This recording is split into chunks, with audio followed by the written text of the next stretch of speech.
Long ago in days of yore, it all began with a god named Thor. There were Vikings and boats and some plans for a furniture store. It's not a bodega, it's not a mall.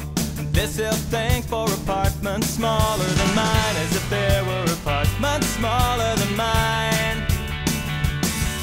IKEA, just a moke and some pine and a handful of Norsemen.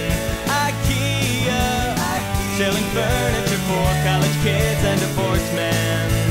Everyone has a home, but if you don't have a home, you can buy one there.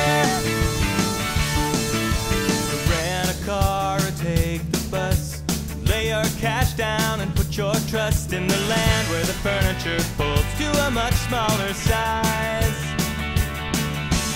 Billy the bookcase says hello, so does the table, his name is Ingo. And the chair is a ladder-back birch, but his friends call him Carl.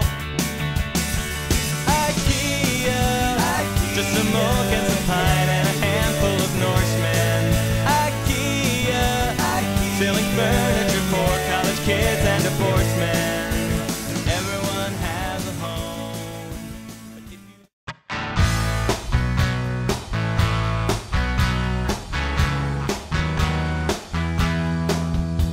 Sometimes I kinda miss the old XJ9 that we used to call Jane. Really good at cleaning and we got along fine, so I couldn't complain. Lately she'd been getting tangled up in the shag rug, and finally one wheel just wouldn't spin. So we said our goodbyes and I traded her in. This new one's kinda creepy, makes me shudder inside with his idiot grin. He's head to toe with muscles and they ripple and slide under translucent